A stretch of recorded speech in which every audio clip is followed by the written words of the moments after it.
Things just got a lot more interesting on the sun over the last 24 hours. Remember this little alpha sunspot group that we were looking at over the last couple of days? Compared to region 2674 here, which is much larger. This region has increased in size over the last 24 hours by a little over 100 millionths of a solar hemisphere, which is pretty respectable, but it still is not that complex. If we look at the magnetic fields, we can see that the magnetic fields from this region are still primarily bipolar in nature, so that makes this a beta sunspot group. It lost its gamma configuration over the last 24 hours, as I said it probably would. And so it's still not really that complicated. It looks complicated, but it's really not that complex. What is complex, or rapidly becoming complex, is our little alpha sunspot group, which grew over the last 24 hours quite substantially. Here's what it looked like before, and here's what it grew into. Massive growth, lots of new flux emergence throughout the whole region, and it's in an area which is overlying the existing magnetic fields. So this is a real potential volatility center, worth watching. If we look at the magnetic fields associated with it, you can see that it gets complex really quickly. Lots of opposite polarity magnetic fields all over the place. It's a veritable mess. It's been classified as a beta gamma sunspot group, but I can tell you right now that that is going to change. At least at the present time, as I look at this sunspot complex right now, it has formed multiple delta configurations. I'll show you a few of them right here.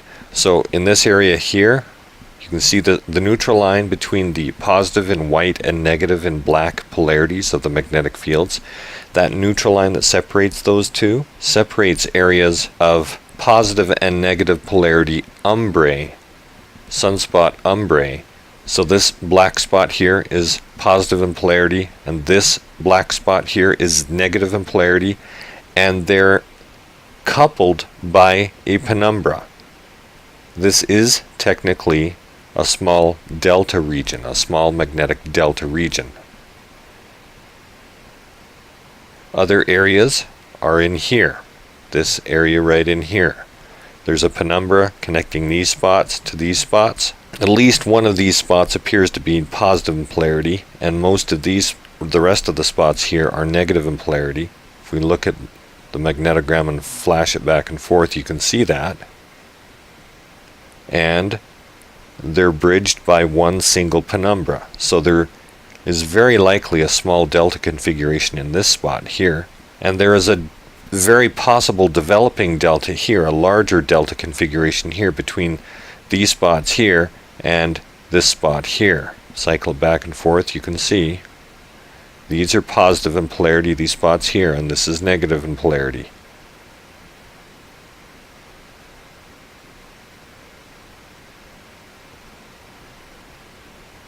And one final area is this spot area here. Although the penumbra hasn't quite joined up with between the two polarities, they're very, very close to joining penumbras. So one of the telltale signs that space weather forecasters use to actually analyze the volatility of a region is they look at the shape of the magnetic fields in these sunspots. I'm going to take a brief detour here and teach you a little bit about wind shear, because there's a phenomena on the sun that's related to it. Wind shear is the change of speed or direction of wind with height. There are several different kinds of wind shear. One is directional wind shear here, where the wind changes direction with height. One is speed shear, where the velocity of the wind increases with height. And another one is speed and directional shear, where both the speed and direction of the wind changes with height. Wind shear is what actually causes tornadoes to form. It causes rotation in the atmosphere, and the shear of the wind in the atmosphere can cause that rotation to tilt until the rotation is tilted vertically and you have a tornado. On the sun, there is a feature called magnetic shear, which plays an important role in the formation of solar flares and the release of magnetic energy. In the left-hand panel here, you see hydrogen alpha images of a sunspot complex that contain significant magnetic shear. In the right-hand side, you see a magnetogram image, just like we saw in those black and white images, but this one's a little bit different. This one shows the polarity of the magnetic fields. These colors define the strength of the magnetic field in these sunspots. These are the radially aligned fields that we see, and the blue lines represent the neutral line, or the division between the black and the white areas that we see here. So what normally happens in these active regions is these magnetic fields point perpendicular to the blue lines.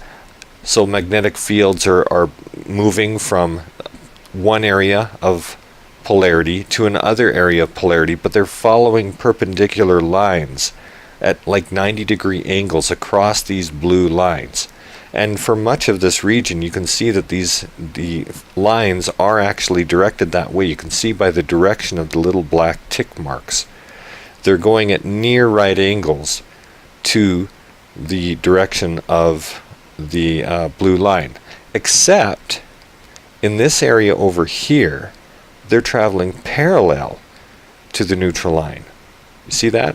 They're not oriented across the neutral line, they're parallel to the neutral line. That's not a good sign. That's a sign that magnetic energy is getting stored and pent up. It's called magnetic shear, and that magnetic shear is responsible for producing solar flares. Well, it's one of the components of producing solar flares. You can also see magnetic shear up here in this part where the ticks are parallel to the blue line here. This shearing action of the magnetic fields can produce oddly shaped sunspots. And one of the ways that you can tell that magnetic shear is present, or is at least influencing the situation somewhat, is when you look at a region and you can see that sunspots are not round circles. They're more line-shaped, or they're chaotic looking.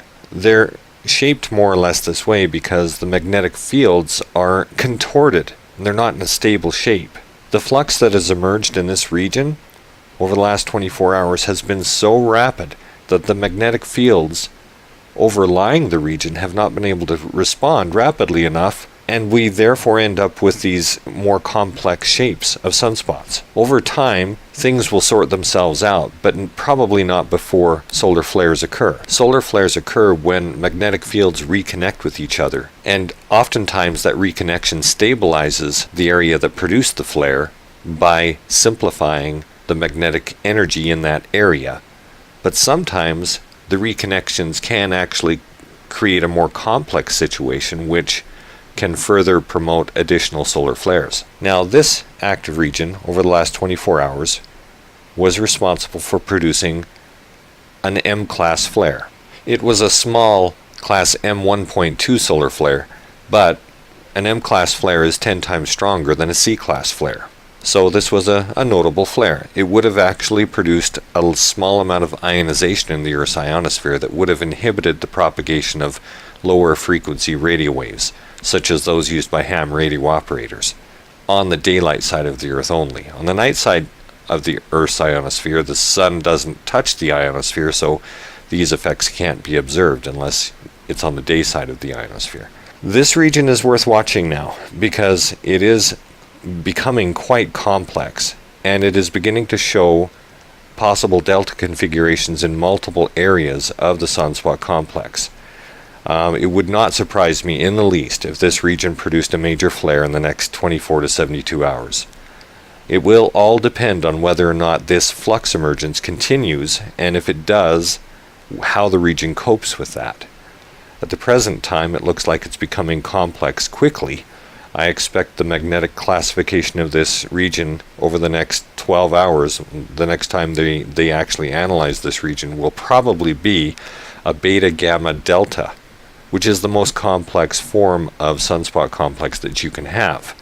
It will again all depend on whether or not this flux emergence continues, and whether or not flares that it may produce causes simplification. This region is now more important to watch than this big boy here, because this big boy still appears to be fairly harmless.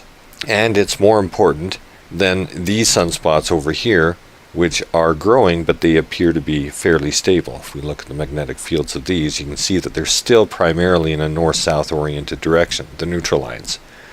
Compare that now with our alpha sunspot, which is no longer an alpha, and you can see multiple neutral lines in various directions. And the area that concerns me probably the most is this area up in here, which is an east-west oriented neutral line.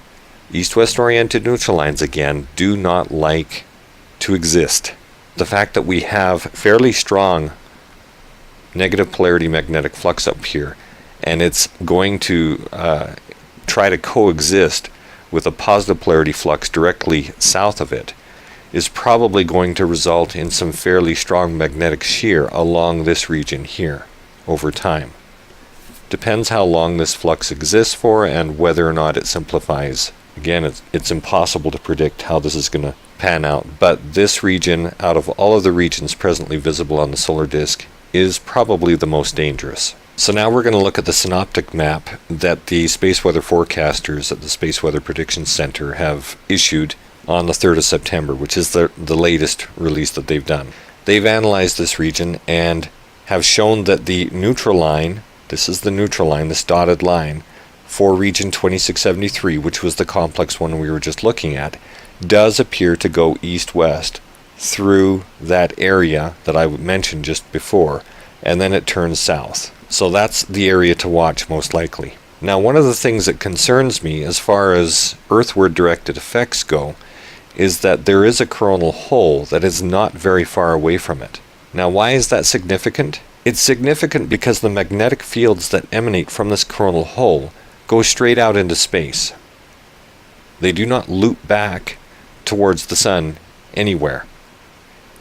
So if this active region produced a major solar flare that actually was capable of accelerating energetic particles like protons, those protons would quickly find their way to these open magnetic field lines and would stream out of that coronal hole towards the Earth.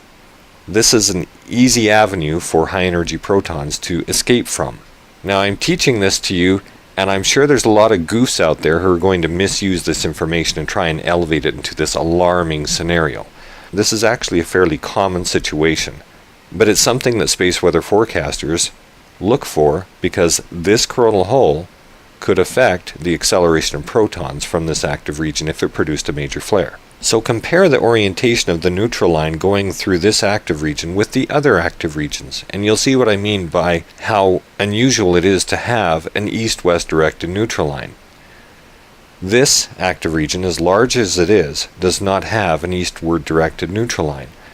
The neutral line comes up the backside of the sunspot complex through the intermediate sunspots in a north-south configuration, and then wraps around.